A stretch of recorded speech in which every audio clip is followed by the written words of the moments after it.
ঘরে শান্তিতে ঘুমাবেন উপায় নেই, চুরি ডাকাতি যে কোনো সময় আপনার ঘরে ঢুকতে পারে, যে কোনো সময় আপনার খোঁজ খবর নিতে তদন্ত করবে ইত্যাদি। কাদের কে হুকুম দিচ্ছে তার কোনো ঠিকানা নেই। কতগুলি লাঠি হাতে নিয়ে আপনার ঘরে ঢুকে গেল, অস্ত্র হাতে নিয়ে ঢুকে গেল, অমনি সেখানে ডাকাতি করলো, চুরি করলো, চলে আসলো। আপনি কার কাছে বিচার চাইবেন? কার কাছে বিচার চাইবেন? কোনো বিচার চাওয়ার অধিকার নাই, ন্যায় বিচারের কোনো অধিকার নেই। এমন একটা দুর্বিষহ অবস্থা, আজকে সমস্ত জিনিসের দাম বেড়ে গেছে। আমাদের কথা অত্যন্ত স্পষ্ট, যারা নির্বাচিত জনপ্রতিনিধি আইন করে নির্বাচন কমিশন গঠন করে নির্বাচনগুলি হয়েছে, স্থানীয় সরকার নির্বাচন, জেলা পরিষদ, উপজেলা পরিষদ, ইউনিয়ন পরিষদ, সমস্ত নির্বাচিত প্রতিনিধিরা তাদেরকে এক কলমের খোঁচায় তাদেরকে সরিয়ে দেওয়া হয়েছে, বাড়ি পাঠিয়ে দেওয়া হয়েছে। কেন? তারা তো নির্বাচিত হয়ে মানুষের পাশেই দাঁড়াতো। ঘূর্ণিঝড় গেল, বন্যা গেল, কই কেউ তো যারা এই বন্যায় ক্ষতিগ্রস্ত, ঝড়ে ক্ষতিগ্রস্ত তাদের পাশে তো কেউ দাঁড়ায়নি। তাদের নাম করে টাকা তুলেছে, 1000 কোটি টাকা রিলিফ সংগ্রহ করেছে, কিন্তু কয়টা মানুষকে সাহায্য করেছে?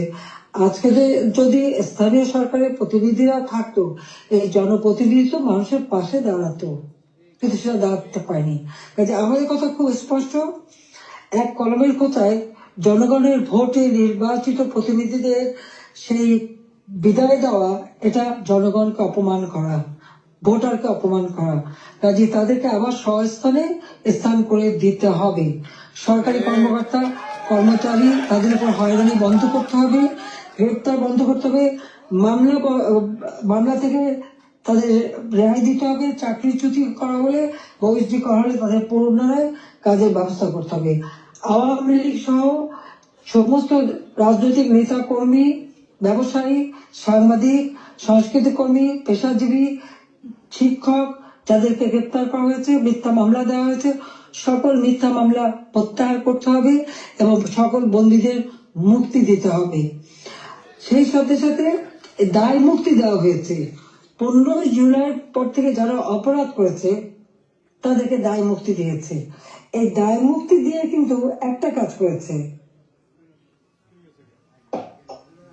দায় মুক্তি দেওয়ার অর্থ মানে কি? তার মানে এরা অপরাধী। 15 জুলাই থেকে যে হত্যাকাণ্ড, ছাত্র হত্যা মিছিলে, পুলিশ হত্যা, রাজনৈতিক নেতাকর্মী হত্যা, সাংবাদিক হত্যা, সংস্কৃতি কর্মী হত্যা, যতগুলি হত্যাকাণ্ড ঘটেছে, সেই হত্যাকাণ্ডগুলি এবং যতগুলি অগ্নিসংযোগ হয়েছে, সেগুলি যারা সংগঠিত করেছে পূর্ণ তদন্ত করে তাদের বিচার করতে হবে। আর এই মিথ্যা মামলাগুলি যাদের বিরুদ্ধে দেওয়া হয়েছে সব মামলা প্রত্যাহার করতে হবে। 15 জুলাই থেকে 8 আগস্ট পর্যন্ত যাদের দায় মুক্তি দেওয়া হয়েছে, এই দায় মুক্তি দেওয়ার কোনো অধিকার নেই, তাদের বিচার করতে হবে। কারণ দায় মুক্তি দিয়ে আমাদের মাস্টার মাইন্ড খুনি ইউনূস সাহেব এটাই প্রমাণ করেছে যে এরা সব অপরাধী, এই সমস্ত অপরাধ তারা করেছে। একই সাথে মিছিল করেছে, ক্লোজ রেঞ্জে গুলি করা হয়েছে, মানুষ মারা হয়েছে। আবু সাঈদের হত্যাকাণ্ড, মুগ্ধর হত্যাকাণ্ড, সব হত্যাকাণ্ডের জন্য কিন্তু এই মাস্টার মাইন্ডারই দায়ী। কারণ তারাই এই হত্যাকাণ্ড ঘটিয়েছিল, কারণ লাশ ফেলেও সরকার পড়ে যাবে।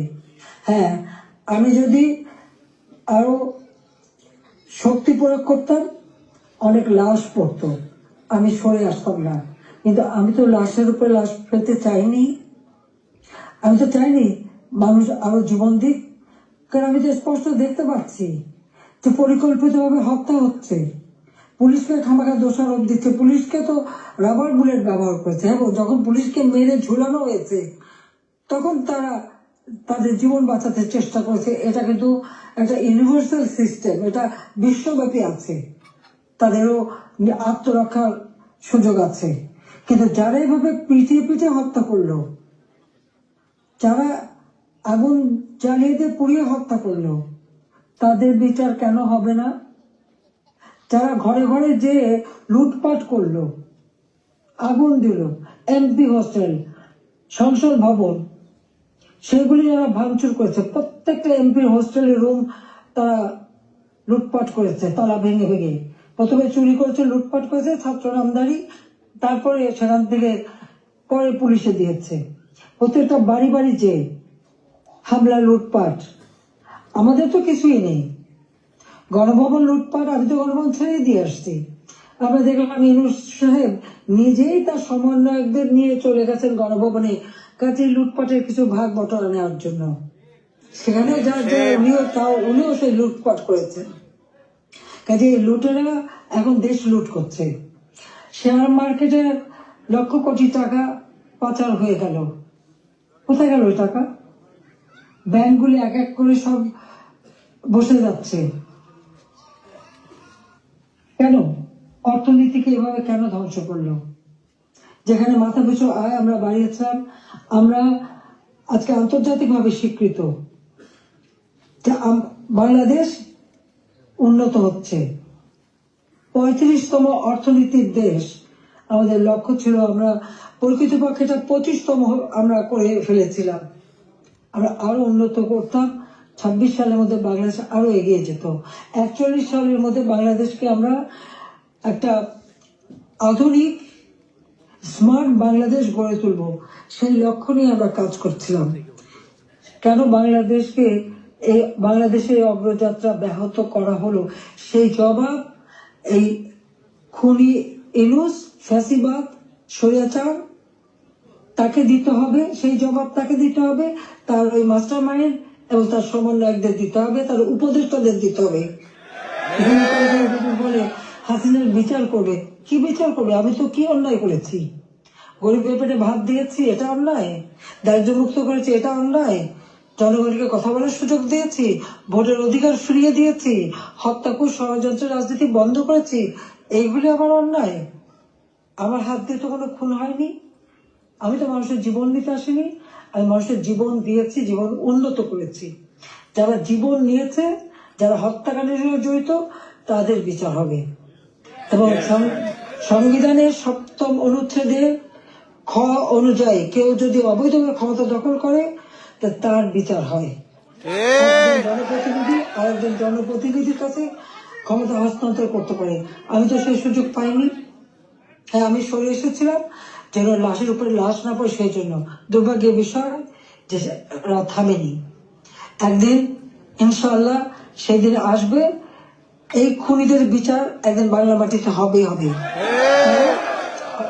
সেটা আমরা করবো। যেমন যুদ্ধ অপরাধীদের বিচার করেছি, 15 আগস্টের হত্যাকারীদের বিচার করেছি।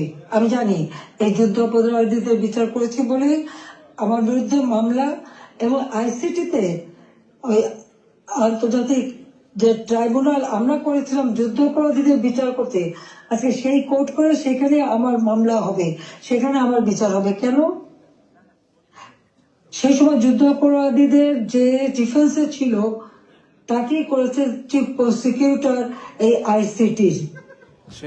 আর জামাতের একটা দল হয়েছিল এবি পার্টি, সেই পার্টির যে একজন প্রেসিডেন্ট ছিল, সে হয়ে গেছে এই আইসিটির চেয়ারম্যান। তো সেখানে ন্যায় বিচার কি করে হবে? আর এটা কিভাবে করে? এটাও তো একটা বিচারের একটা নর্মস, তাতে পড়ে না। কিন্তু গায়ের জোরে সব করবে তারা, কারণ তাদের হাতে অস্ত্র আছে, লাঠি আছে, পেটো বাহিনী আছে, সন্ত্রাস বাহিনী আছে। সেটা দিয়ে তারা এই বিচার করতে চায়, এটাই তারা করবে, এটাই তাদের লক্ষ্য। যাক, আমি অনেক সময় নিলাম, আপনারা ধৈর্য ধরে আমার বক্তব্য শুনেছেন, আমি আপনাদেরকে আন্তরিক ধন্যবাদ জানাই। ইনশাল্লাহ এই বিজয়ের মাস আমাদের, এই অন্ধকার কেটে যাবে, নতুন সূর্য উদিত হবে, বাংলাদেশ আবার উন্নয়নের পথে এগিয়ে যাবে। এই ফ্যাসিস্ট খুনি পরিকল্পিতভাবে যে আমাদের দেশকে ধ্বংস করছে, এই খুনি ইউনূস এবং তার যে চালাচামুন্ডা সন্ত্রাস বাহিনী, তার উপদেষ্টা, তার সমন্বয়ক, ইনশাআল্লাহ বাংলাদেশের জনগণই তাদের বিচার করবে, সে বিচার হবে। এটা অবশ্যই হবে, আমি বলতে পারি, কারণ আমরা ন্যায়ের পথে আছি, সত্যের পথে আছি। আমি জনগণের কল্যাণে কাজ করি। জনগণের ভাগ্য পরিবর্তন করেছিলাম, সেটা নষ্ট করেছে। ইনশাল্লাহ আবার এদেশের মানুষ জেগে উঠবে, আবার বাংলাদেশের মানুষ বিশ্বব্যাপী মর্যাদা পাবে, সম্মান পাবে।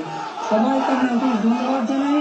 আবারও ধন্যবাদ জানাই আমাদের প্রবাসীদের, আমাদের অর্থনীতিতে আপনাদের অনেক অবদান।